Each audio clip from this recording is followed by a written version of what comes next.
artist, but we love to have all the other movers and shakers in the music industry and just love to have fun and have a good hang time with some fellow musicians. And today I've got a good friend with me, Kimo Forrest, all the way from Nashville, Tennessee. How are you, Kimo? Hey, I'm moving and shaking, man. You are. Kimo, I would just want to thank you again for taking the time out to hang out with us. We just launched this podcast a few weeks ago, and we've had so many people reach out to be on it, which is so cool because I just want it to be a good 30-minute kind of just a hang to talk about the music industry because it has changed so much. Because Oh when my did you God. get your start in it? Well, I guess I had my first paying gig at 13. So, Well, you're only, what, 22? yeah. 22 plus 37. So Yeah. you've been at it for a minute. Just a Now, few. I've kind of already told our followers and our audience that you, of course, play with Alabama, and you've been with them for a number of years, correct? Yes, this is my 15th. 15 years. Wow, that's amazing. Boy, yeah, it Time is. flies when you're having fun, right? Oh gosh, yeah, and I mean, and you look at them because you start to feel the miles of the road, and then you look over there, and that dude singing his butt off is like 76, and you're going, Yeah, I've got nothing to I've got nothing to nothing. complain about. He's showing up and doing it still. And just those timeless songs, those songs will stand the test of time. That's 100% What's true. up? So you got started, so your first paying gig was what, 13? You were 13 years old? Yeah, my dad was a musician, and so the stuff was always around. And my mom was a hula dancer, and he was from Arkansas. She was from Hawaii, and Uh, met in California. I grew up in Northern California, up there in Sasquatch country, yeah. and there was One of my always dreams is to ride the PCH. That's one of my bucket list things. yeah. I try to stay away from Southern California. Yeah, I don't know if I want to ride the whole thing now. Right. Yeah. You start about San Luis Obispo and just go north. There you go. But I mean, there was always stuff around, and they were entertainers, so it just kind of fell into it. And then my small little school, there were 5 kids in my 8th grade graduating class, and one of and in being in that kind of small situation, our teacher was really into music as well. So Hmm. he kind of everything that we did for the parents. I was playing guitar and singing, and then the other kids were singing along, and so it just kind of nurtured that whole Yeah, vibe, and it just kind of kept on doing it. Just yeah. didn't know when to quit. I just kept showing up. I just kept showing up. Kept Yeah, showing up. yeah. So your first gig or your first band, were you country then, or were you rock and roll, or Oh yeah. It was always country, and so then you've been country from the get go? absolutely, yeah. We used to. It was we were really cutting our teeth on the Ricky Skaggs stuff, the Highways and Heartaches, and then Hmm. that first Alabama album came out. It just kind of changed everything. I mean, it's Yeah. just and then we were just locked in, and then we had a couple guys in high school. Actually, they're still in Cass Creek. The drummer and the bass player. We went to high school. I mean, I've known the bass player since I was in 5th grade, Wow. and So we're going to get to that in just a little bit, talking about yeah, Cash Creek, because that's really your baby, correct? yeah, So yeah. we'll get into that. So you guys have been childhood friends, and you guys just circle back around together. Is that how that worked out? Yeah. We kept on hammering away at it, and then we stopped playing country for a while. Went over and did this fusion. We discovered Kansas and all that, Hmm. all those kind of bands. So all these stupid chords and ridiculous lyrics. We kind of All did those that. chords with numbers in them. Right, exactly. Yeah, we did that for a season, and then So how long have you guys been together? gosh, well we achieved a pretty good level of regional success. Then we started getting some interest from Arista Records, and we came to Nashville Hmm. in I guess it was 94, and did a showcase and all that. And I basically stayed, and they went back home, and then I would just got into the groove in town and just was kind of doing my thing, and then things kind of went around, and then I had a song that was getting some action at another label, Mm-hmm. and the VP of A&R wanted to know, who is this band, and I didn't have a band. It was so I got in touch with my boys and said, hey, So the track and that was there, did you play everything on it? Because I know you play all kinds of instruments, yes, or was sir. it you and your Yeah, guys? it was just me, Just and you. and then in 2000, that was 2011, and then Uh-huh. so we started back up at Cash Creek again. Then Yeah. so this So particular because you guys have the Cash Creek Band and then it's Cash Creek Records, is that right? CCB Nashville CCB. Okay. is the label. So yeah, but might as well do it. There's Yeah. yeah. Well, with you staying so busy on the road, how is it that you have time to write and keep everything fresh? Because that to me has always kind of been one of my biggest struggles. For years when I play music, I've always run into that.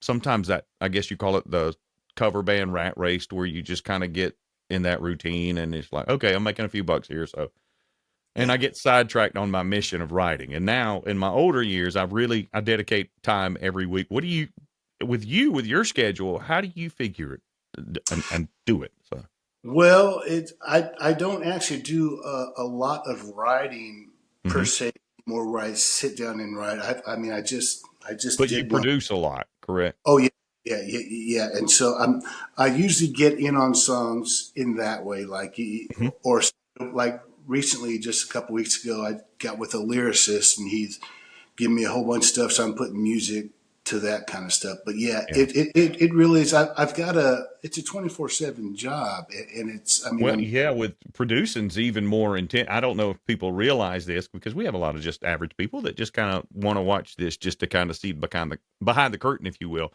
The yeah, producer, to me, is just as valuable, sometimes even more valuable than the writer, because if it's got that sound, yeah. I know there's so many songs I could think of that to me, I didn't really pay that much attention to the lyrics. It was the sound of it, Right. More of a vibe. the vibe and the sound Mhm. to me sometimes I guess you would probably have even more hours sometimes than what a writer would have in it, correct? 100%. 100%. Yeah. And depending on the project is really how deeply you'll be involved and how much time it takes. Like a lot of times, people will have me come in where they just want me, like they've already got their vision, but Yeah. they want me to bring my sound to their vision. And Hmm. then there's other clients that say, I just want to sing. You do what you do, You do your and make thing it and happen. just Yeah, yeah, yeah, yes. I really enjoy those because it's good. So I mean, so when I get the demos of the songs, I say just give me an acoustic guitar and a vocal. I don't want yeah. anything else. Gonna let the song dictate what it's going to do. And Well, I yeah, think that's wonderful advice to give to an independent artist that are spending their money to go create a track that they can put out to market themselves with. So you're basically just saying keep it simple. Give me the lines, maybe give me the melody, maybe give me some chords, and just run with it there. And that's one of the beautiful things I do love about picking a producer that you do like, because every producer does have have a sound, a particular mm-hmm. sound, or some of them may have multiple sounds. Sure, And let them do their thing. Don't right. put cuffs on them. Yeah, and my goal is to really always get to the artist's vision, like what the artist wants. Like you take a guy like Mutt Lang. I mean, when I listen to a Shania record or AC/DC or Def Leppard or anything like Hmm. that, I hear the same guy. You Yeah, know, and I'm sure of course, he's just got that sound. That he's that that, got that that sound. Yeah. and if that's what you want, that's who you go to. I always try to make it to where I try to make a sound for the artist that will Hmm. maybe rate them a little bit or give them their own voice. So I mean, I'll spend time with them talking to them like, what do you want to do? Do you want this to be commercial radio? Do you want to create something new? Do you want this to be totally organic? So it kind of let that dictate how we proceed. But Yeah. What's probably one of the biggest changes you've seen in country music, especially with streaming and social media? What's one of the biggest changes you would see in an artist and what they need to do to be successful today than say, heck, just 10 years ago?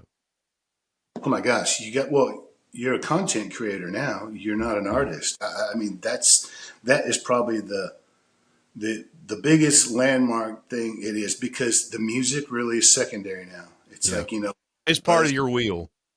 yeah. I mean, like even Waylon was like, the song is the star. The song was the key important element no matter what. But now it's like it doesn't even. The song is more of a vehicle to promote an image or a style or a lifestyle or an idea or, I mean, that's why you see. So, and the fact that you really, as a writers and artists both, you can't really do well just on music.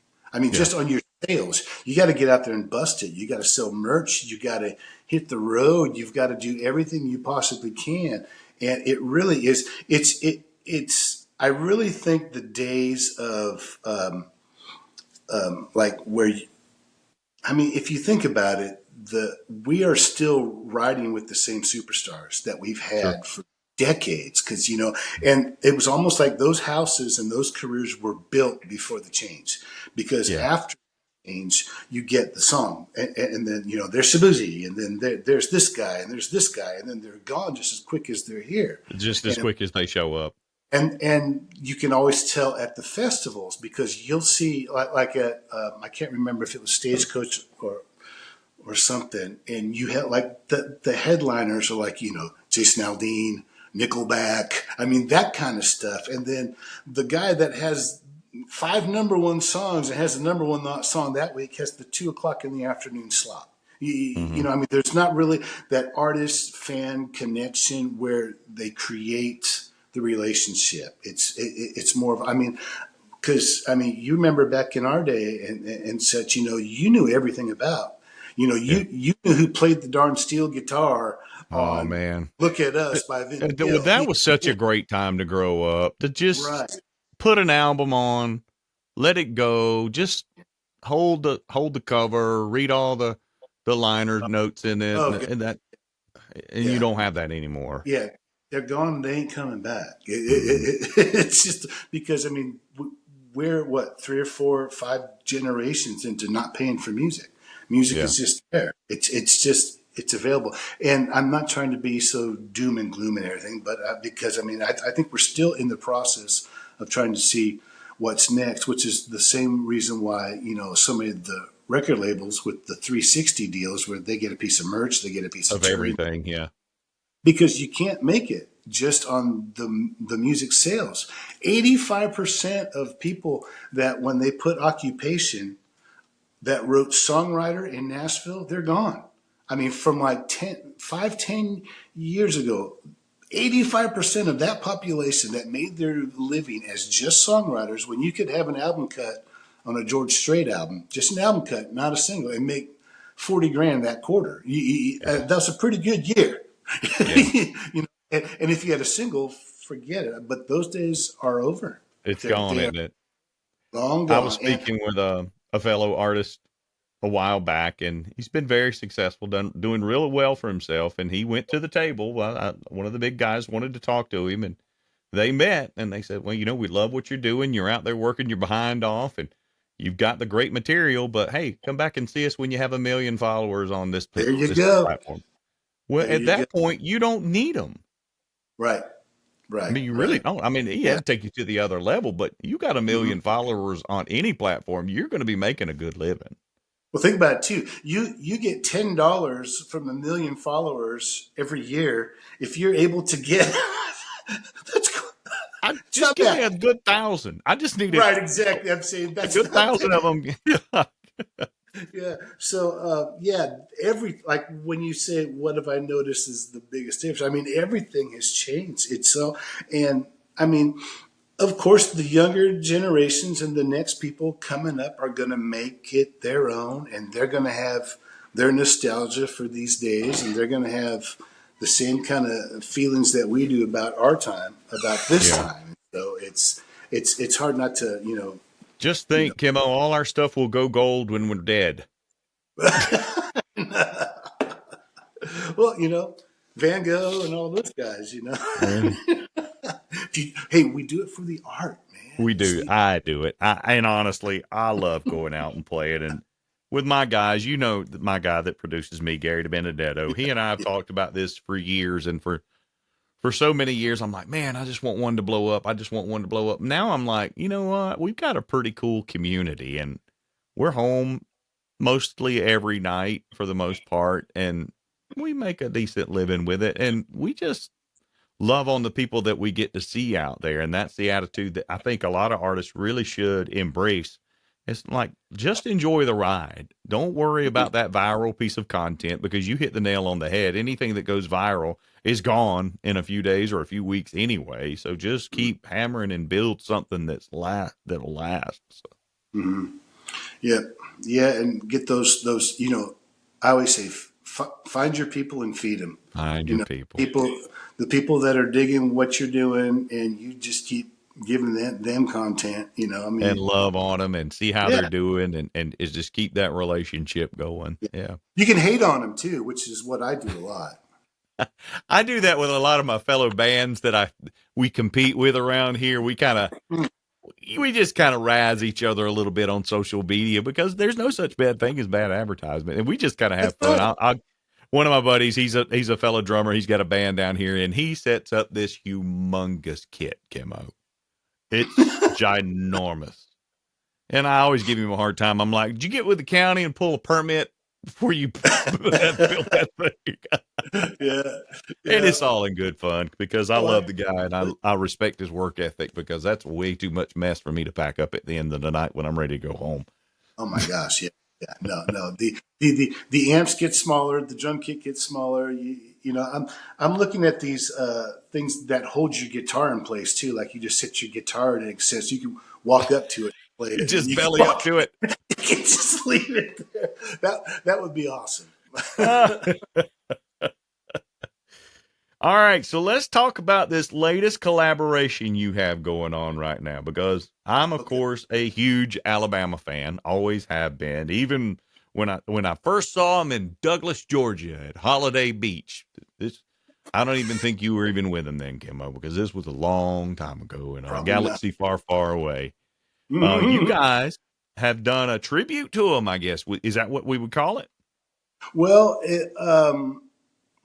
yes, yes, that's a good thing to call it. It is a tribute because we really wanted to. It kind of came. I was in the shower and I was, I had a song in my head, Yeah, and I thought, man, Why Lady Why would be a pretty cool duet. We just got to yeah. get Megan to sing Why Baby Why, and we were in the process of doing her record. So and I basically just said, hey, I want to do this song as a duet. And, Yeah. after it took me hours to convince her because she's so hard to work with. She is Is she always is she, is she really that hard to work with? Is she really fighting that me hard to work? every step of the way.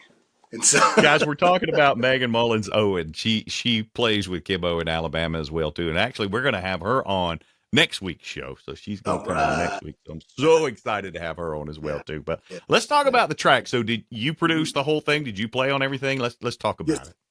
yes, sir. Yeah, except in the video we got Monty playing bass and Jim Hmm. playing drum. Yeah, that's in the video. Yeah. Yeah. Yeah. So how long did you guys work on her project? So you did the whole album for her, correct? Yes, yeah, yeah. Oh gosh, I guess we kind of, we'd be in town for a little bit. This is the second album that we did together. I don't really know a start date and a finish date because we kind of grab it when we can. But I would say, all told, maybe a month worth of time Yeah. in.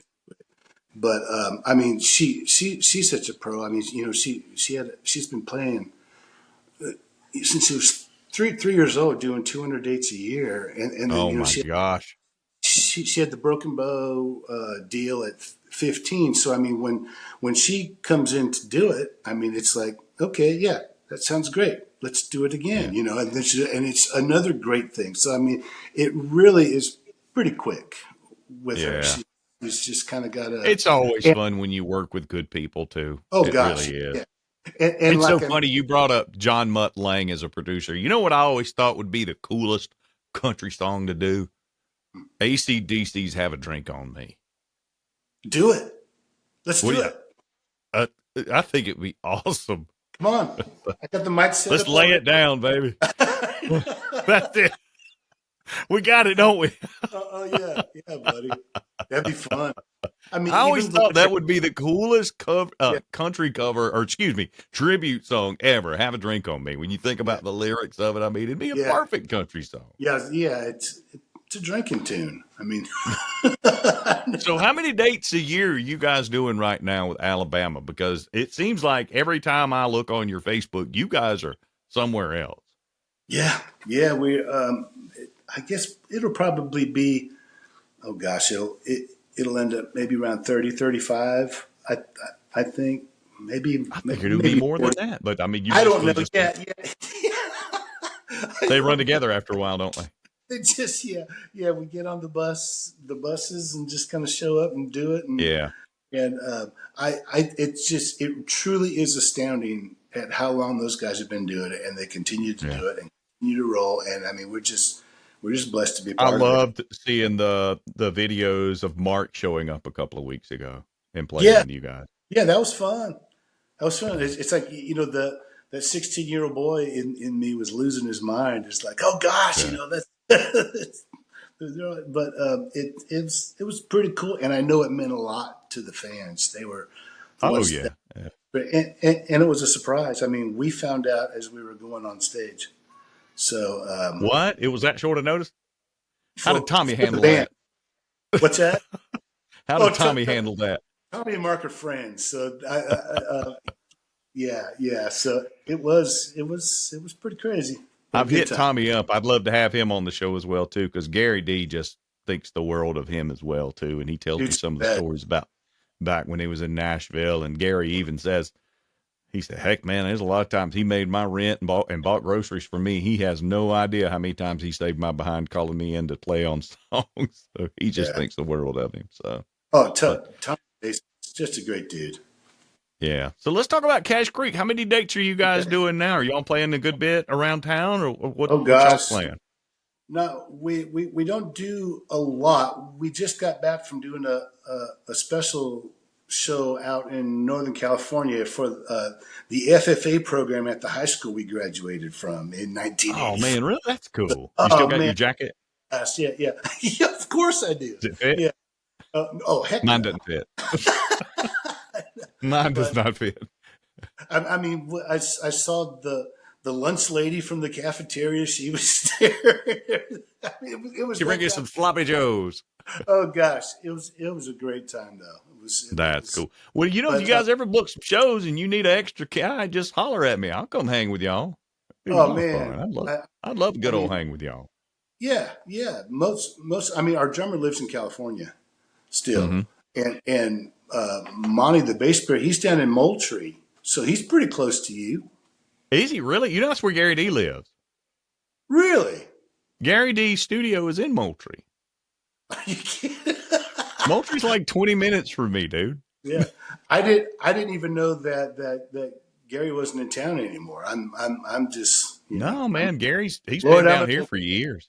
really yeah Yeah, yeah, but yeah. that's so cool. Yeah, yeah.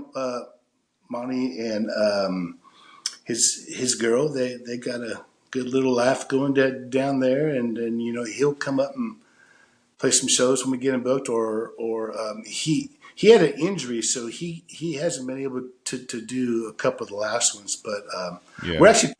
actually playing tomorrow night here in town. Me and Megan and Andrea Guess, another artist on CCB. She's Mm-hmm. an amazing. she's an amazing vocalist. I use her a lot because she played anything. She's kind of my Swiss Army knife. Like when Yeah. like if the drummer can't make it one of the gigs, I'll put her on drums. If the bass player can't make it, I'll put her on bass, Put her and wherever. just so Isn't it good great to to have. have somebody like that? And then of course, I really don't like singing that much, so I'll have her and Megan sing the whole night. So it's those are my Yeah. favorite gigs.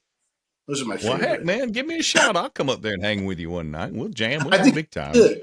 I think you Be, should. Yeah, yeah. And be the good time. great I thing think about it, we're coming up for the Josies right Halloween weekend, first weekend in November. So we'll be back up there up that way. So if you in town, we may hit you up and check you out and see where you're at. So. hey, don't.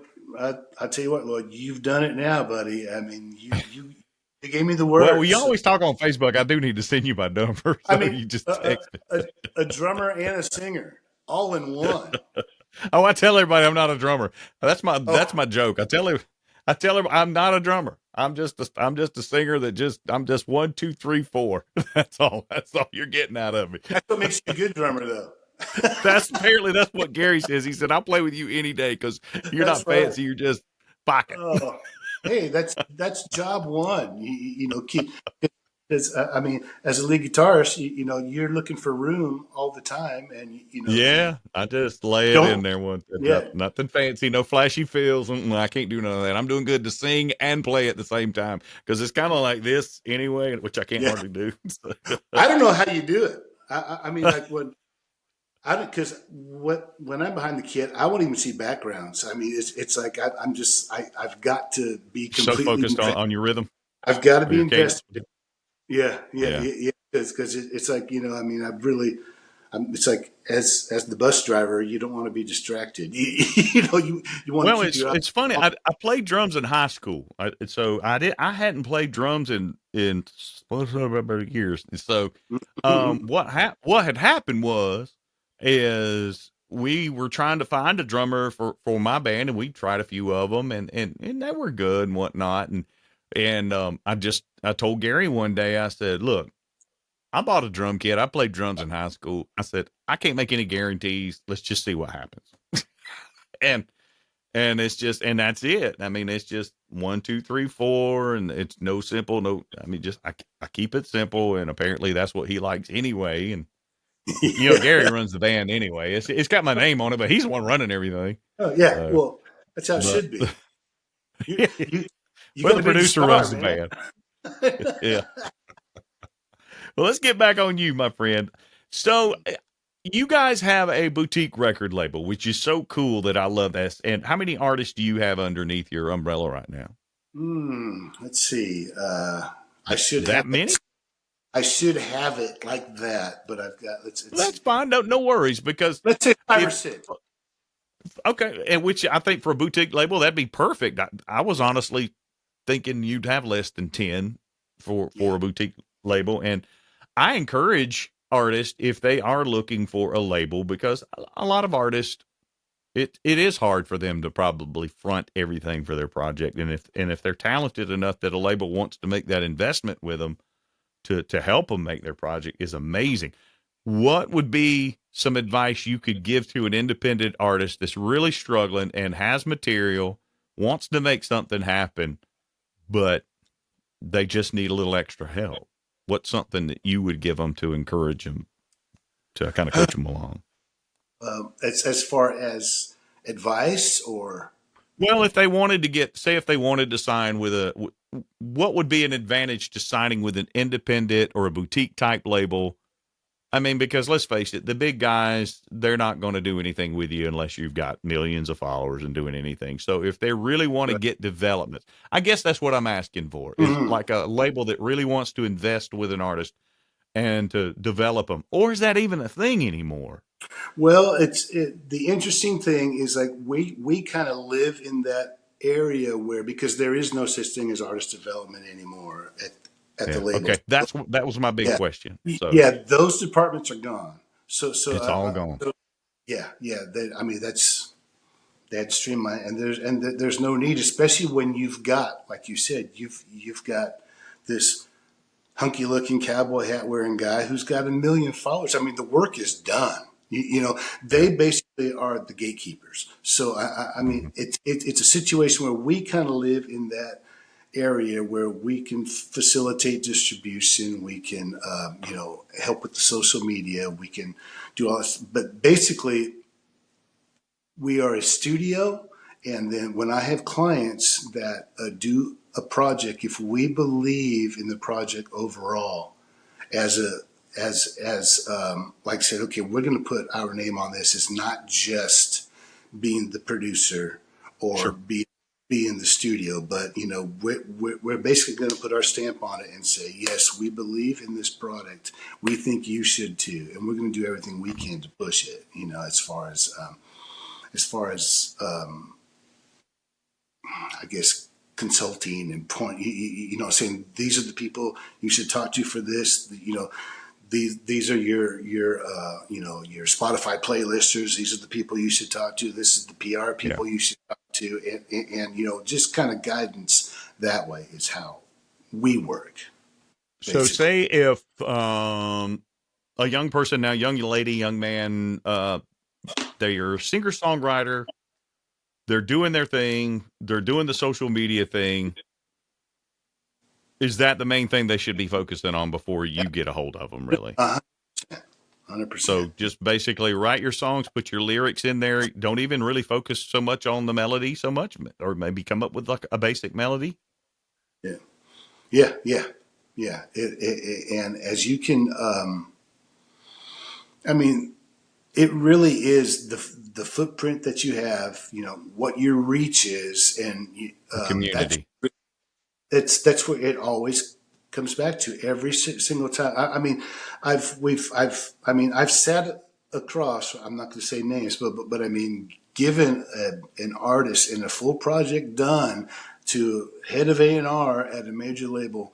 We love the voice, we love the songs, we love this, but just like you said, we'd like to see a little more on social media. We'd like to see Don't have this. the audience yet. Yeah, yeah. Yeah. So it's like, well, all that stuff that used to get you the record deal, that is kind of things. Okay, you need to have that already in this, Yeah. Yeah. Yeah.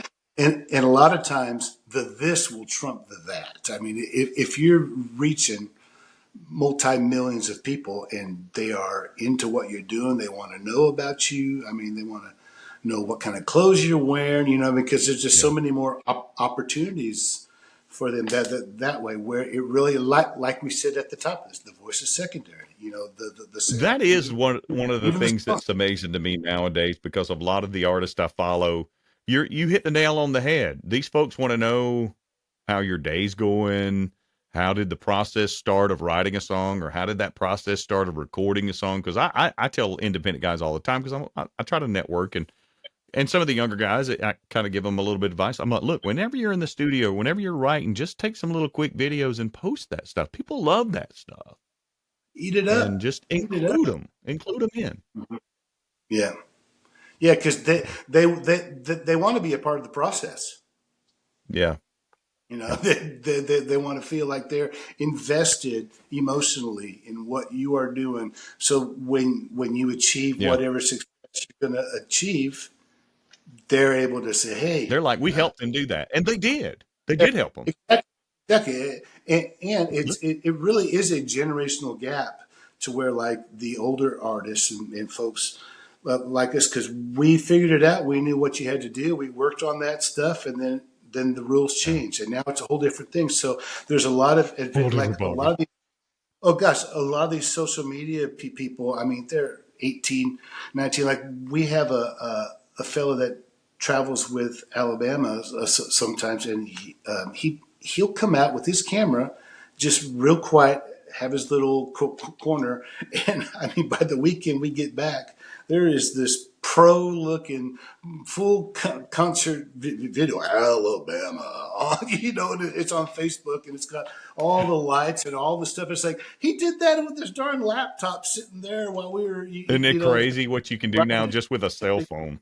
Exactly. It's Just amazing. and it looks pro, and it there's many advantages that they have. Like they don't have to forget as much as we have to forget, in order to It's a because heck of a line right there, well, Kimbo. well, You just spit a line on me, Bubba. Oh, hey. Kimo Forrest, ladies and gentlemen. Kimo, thank you so much for hanging out with me today, dude. It's been so much fun hanging out with you. Just Lloyd, talking shop and I'm good honored. old bro hang. Just a pleasure. Give them the website to your record label and your artist and the track we want to promote. Okay, yeah, ccbnashville.com. It's a tough one. And so we got there. If you go there, you'll see all of our artists, and we've got Megan Mullins Owen, who's coming on your show next week. She has got an album out now, Tennessee Queen, and hope get her to talk about that. We've got Andrea Guess, who's also coming. Her album I'll be finishing up probably within the next 2 weeks, and then we got to have her on too. Absolutely, and then. We've got a fellow named Rusty Van Sickle from a couple years ago. We put a great album on him, and he's still out there hitting it. Kentucky Straight Band, they're out of Colorado.